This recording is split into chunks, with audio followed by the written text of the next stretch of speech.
dragii mei cititori, iată-ne la un nou clip legat de cărți. Așa cum v-am promis, astăzi facem un book haul.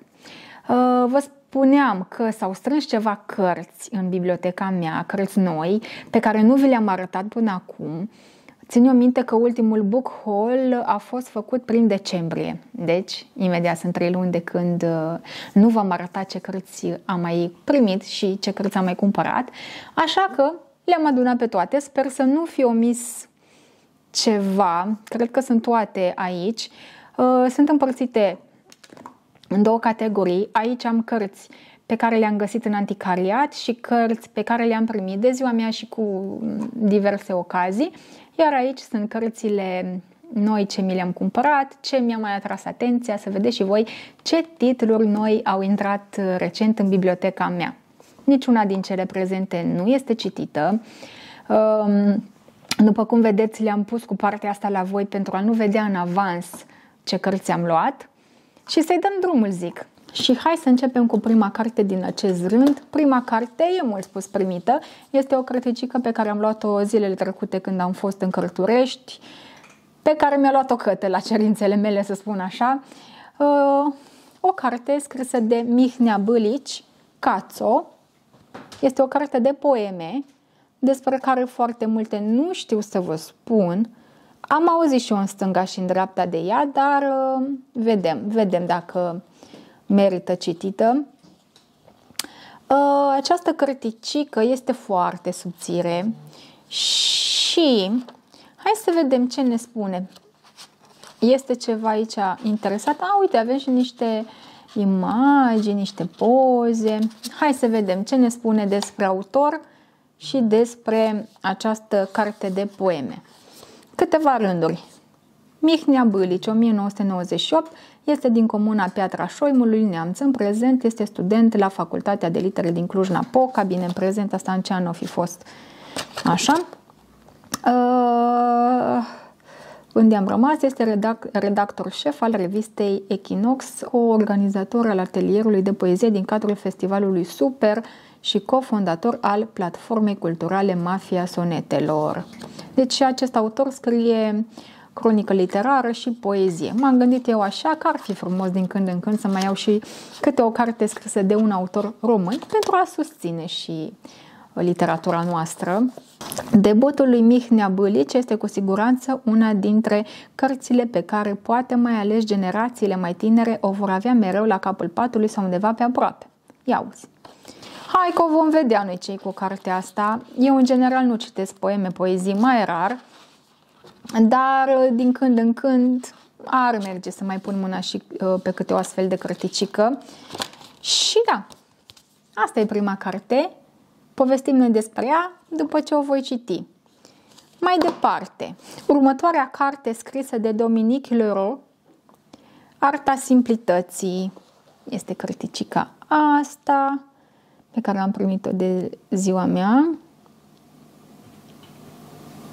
de la editura aceasta, Baroque Books. Și miroase frumos.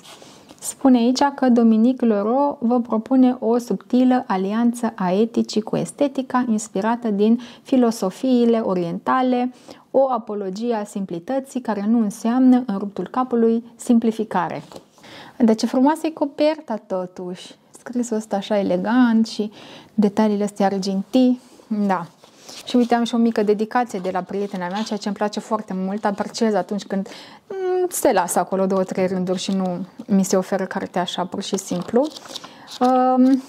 Hai să vedem un pic cum e structurată și ce mai zice aici pe spate. Purifică-ți sufletul, golește-ți șifonierul, renunță la cumpărăturile compulsive, mănâncă frugal, îngrijește-ți corpul și numai atunci îți vei bucura și spiritul.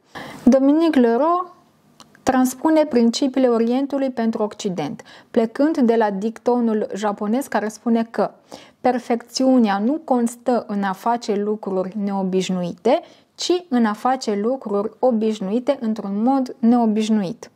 Foarte interesant ce spune pe spatele acestei cărți. Îi voi da o șansă cât de curând. Mai departe, O altă carte drăguță pe care am primit-o este aceasta cu prințesa Diana. Mai am eu una despre viața prințesei Diana în italiană, când mă apucase pe mine nebunia de a învăța italiană. Încă mai am, dar nu mai sunt ca în perioada aia de în fiecare zi făceam câte o lecție sau încercam să învăț ceva, dar mai am momente. Și uite, avem și poze. Asta e fain. Pe lângă faptul că avem o grămadă de informație, avem și o serie de poze. O carte grosuță de aproape 500 de pagini, scrie aici bestseller The Sunday Times. Povestea unei prințese spusă de ea însăși. Hai să vedem ce ne spune pe spate. N-am apucat să o răsfoiesc foarte mult. Zice așa: după 25 de ani de la moartea Dianei, în urma tragicului accident petrecut la Paris, personalitatea sa continuă să captiveze publicul din lumea întreagă. Chiar și la distanță de 25 de ani, povestea pe care o veți descoperi pe paginile acestui volum îmi pare greu de crezut. Producătorii de la Hollywood ar respinge un astfel de scenariu, motivând că este neverosimil.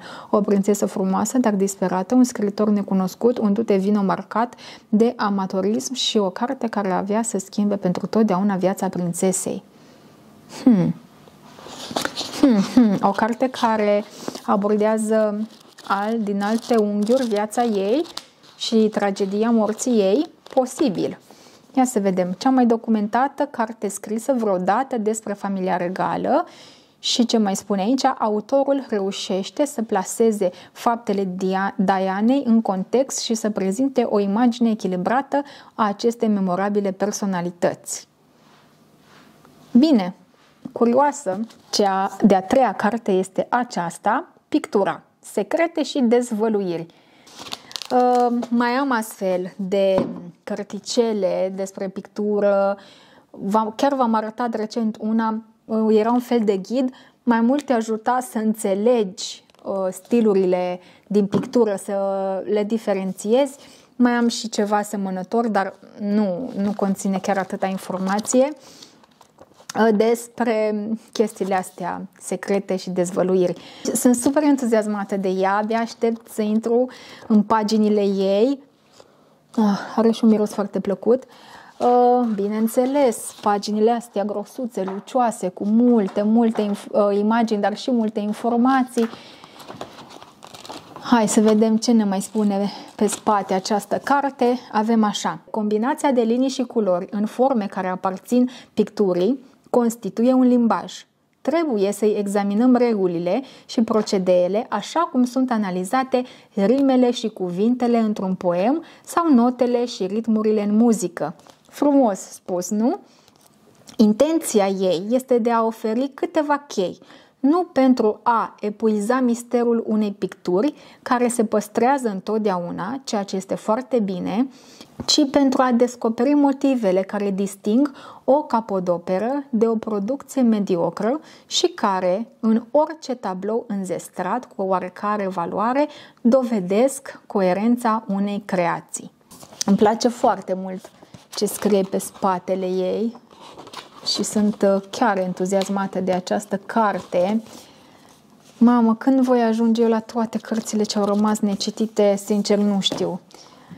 Mai departe, mai am din cele primite? Nu mai am. Deci astea au fost, le dăm de aici, le putem întoarce cu acest cotor către voi și hai să trecem la acest rând și apoi intrăm la cărțile pe care le-am mai găsit eu în anticariat. Și hai să vedem prima carte care mi-a atras atenția și ce am cumpărat eu recent. Este vorba de această cărticică scrisă de Jane Austen și se numește Rațiune și simțire.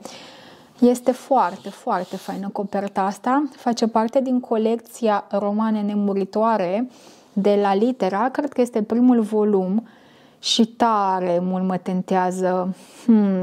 Aș vrea să-mi fac abonament și la această serie. Am la cele cu Agatha Christie, dar astea sunt extrem de frumoase. Pe un fond așa de baby blue mat. Și ți-ți place, Emma? Așa că e faină cartea asta. Toate au model floral și scrisul aici cu auriu. Da, este o carte superbă. Nu știu, mă mai gândesc mă voi arunca eu la încă un nou abonament. Uite, aici avem prezentate volumele din această serie. Ce spune aici? Opere emblematice ale literaturii universale. Da, Rațiune și simțire pare că a fost primul volum. Și vedeți, fiecare are câte o culoare. Da, și câte un model floral. Și uite și asta, ce frumoasă este. Da, deci sunt minunate. Sunt minunate și le vreau în echipa mea. Cum facem? Mai facem încă un abonament? Nu știu, mă mai gândesc, dar la cât de frumoase sunt, minunate.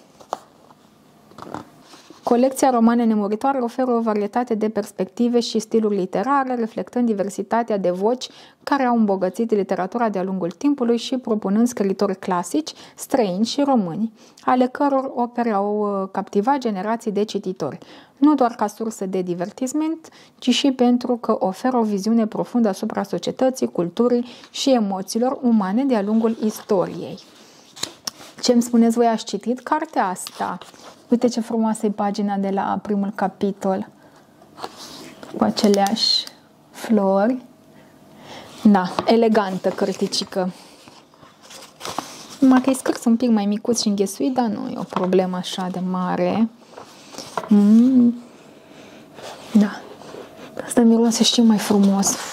Frumoasă, îmi place mult de ea și să vedem dacă mă mai arunc într-un abonament nou. Ia chiar, hai să văd eu un pic, măcar așa repede, le am ori nu le am?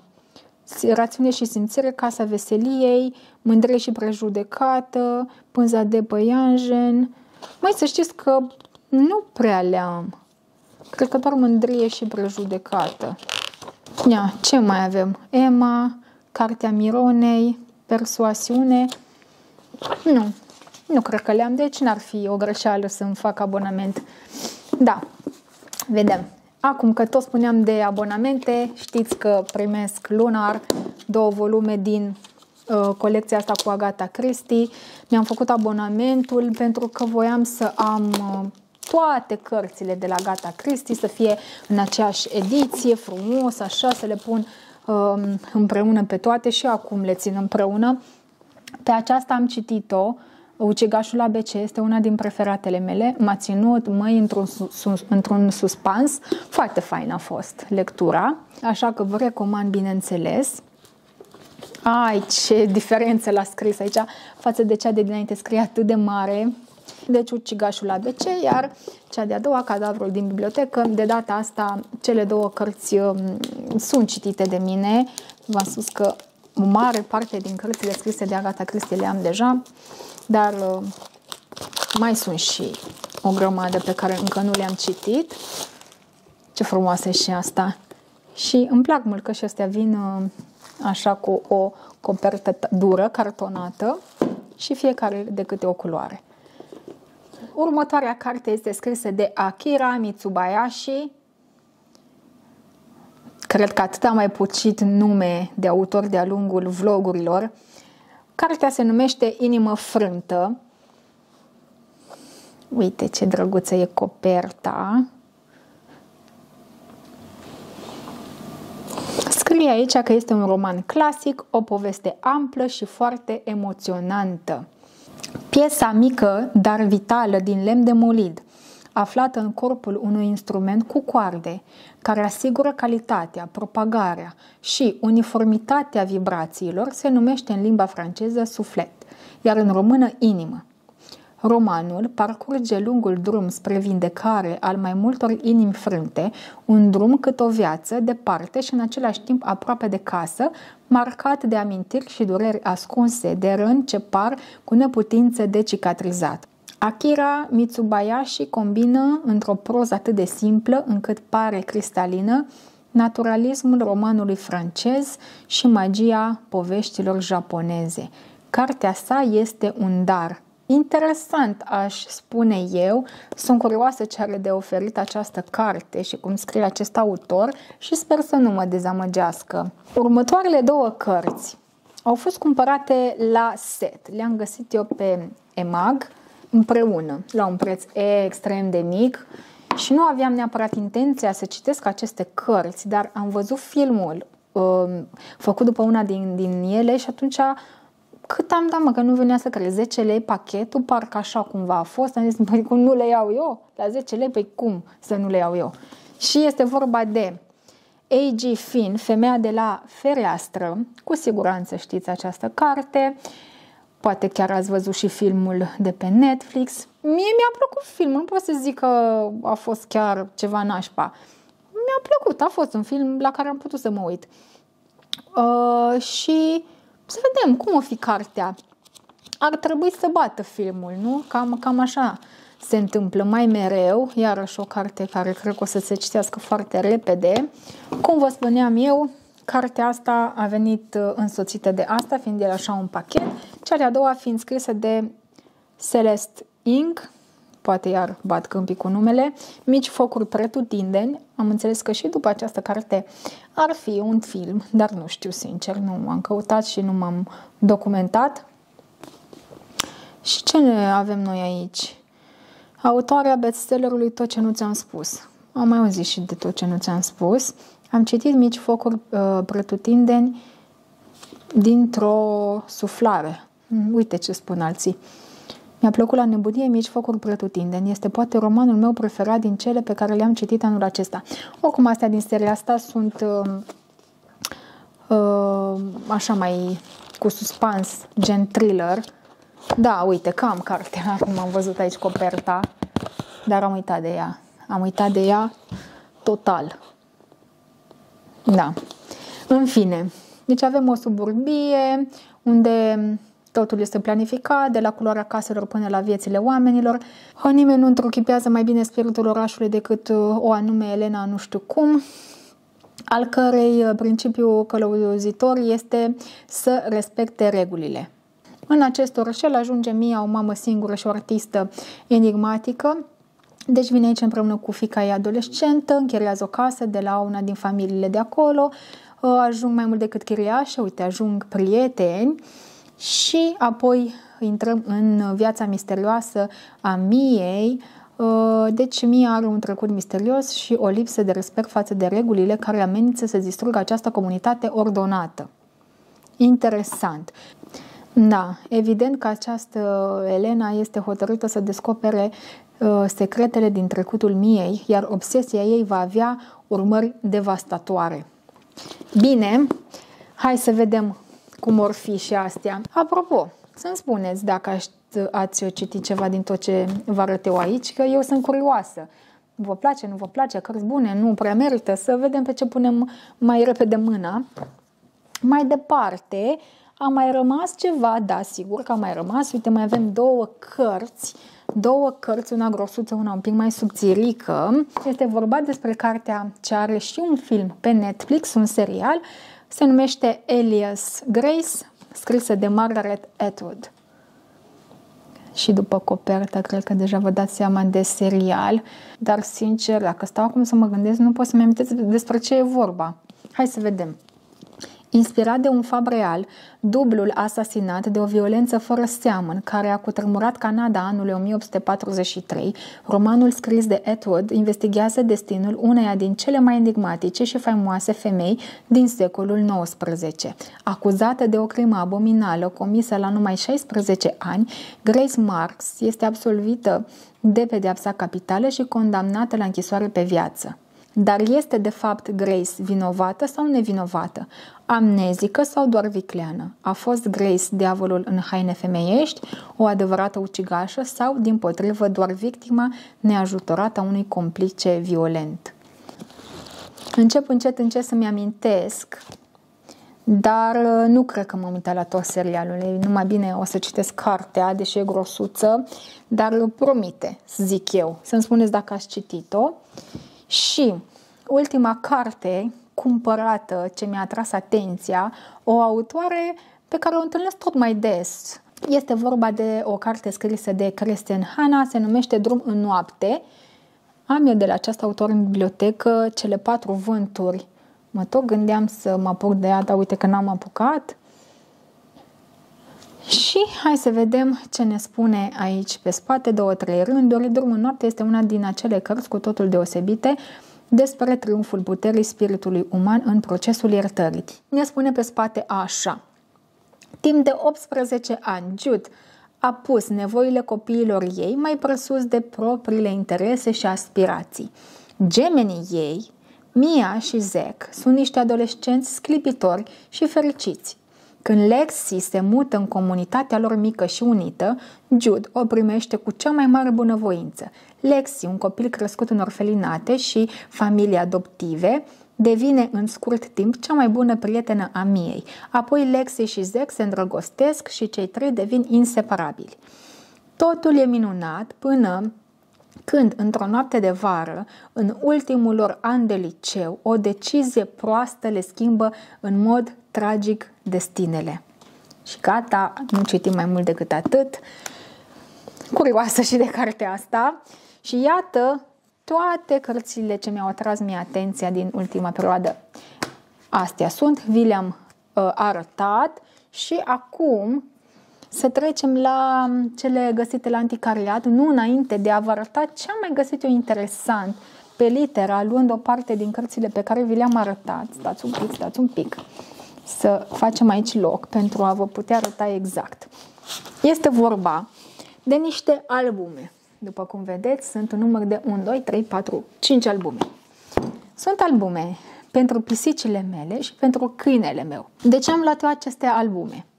M-am lovit de ele în repetate rânduri, căutând și răsfoind pe site-ul celor de la Litera și inițial am zis că lasă că nu-mi trebuie mie așa ceva, dar până la urmă am zis că ar fi fain să fac fiecărui animăluț câte un astfel de album pe care să-l am și să-l păstrez toată viața.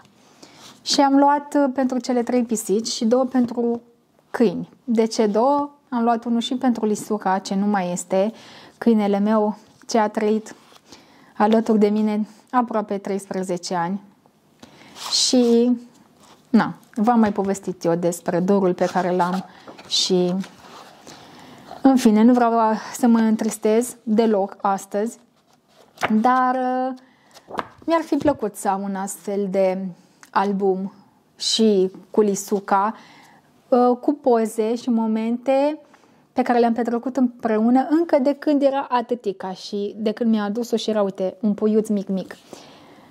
Și o să-i fac acum, chiar dacă Lisuca nu mai este cu noi, o să-i fac un astfel de album și o să păstrez câte un album de genul ăsta pentru toate animăluțele pe care o să le am eu. Și uite, scrie așa, albumul câinelui meu, cele mai frumoase amintiri cu animalul meu de companie. Se prinde cu fundiță aici. Și, dați să reușesc eu să deschid, o să filmez și cadră mai de aproape. Avem așa aici un cuprins și zice așa: profilul câinelui meu, informații importante despre mine. Profilul meu public, familia și prietenii mei, primele mele zile, prima dată când a făcut diverse, lucrurile mele favorite, o zi obișnuită, cine e cuțu cu minte, la plimbare, prima noastră aniversare, când fac pozne, marile noastre aventuri, sentimente canine, a 3-a aniversare, costumații haioase, a 5-a aniversare, sunt cuțu matur, să sărbătorim, cum am crescut, vaccinuri, tratamente, vizite la veterinar și așa mai departe. Și uite, dacă ne uităm de la prima pagină, vedeți, aici este loc să pui poză, aici avem așa, noul meu nume perfect și completăm ce nume am ales câinelui sau pisicii. Alte nume potențiale, ce nume ar mai fi putut primi și de ce mi-a fost ales acest nume. Și bine, asta e interesant pentru că, uite, pentru fiecare animăluț pe care l-am, numele eu nu l-am ales întâmplător, deci am aici ce explica, rasa mea, dacă e de rasă, familia cunoscută sau locul de unde am fost salvat, foarte interesant, vârsta la care am devenit parte din familie. Ce o să mă emoționeze pe mine când am să-i completez albumul ăsta, Lisucăi, Dumnezeule, trebuie să fiu pregătită sufletește, cred că o să-mi rupă sufletul în două, dar o să vreau să îi fac un astfel de album. Culoarea ochilor mei, cum este blănița mea, lungă sau scurtă, culoarea blăniței mele, ziua mea de naștere, zodia mea, personalitatea mea, rezumă în 5 cuvinte. Chiar au o personalitate animalele. Lisa era un câine introvertit, Tera este un câine extrovertit. Când sunt fericit, când sunt irascibil, și o să pot printa cu imprimanta asta ce am primit-o de ziua mea, poze micuțe, așa, numai bune să le lipesc aici. Informații importante despre mine, uite numărul de microchip și multe, familia și prietenii mei, aici punem poze cu noi. E minunat albumul ăsta și ar fi trebuit eu să iau mai multe, să am în avans, că cine știe ce animăluțe o să mai avem noi de-a lungul vieții, lucrurile mele favorite, e superb. Și am luat, cum v-am spus, pentru Lisa, draga mea Lisa, chiar dacă ea nu mai este, am luat încă unul pentru Tera, pentru că e fain la Tera, că o avem de cât, nu știu cât a trecut, de când o avem, din decembrie, deci de 2-3 luni o avem și fiind puiuț când ne-a dus-o, pot să completez în timp ce crește ea. Da, o să fie interesant să-i fac albumul Terei, deci ăsta e la fel.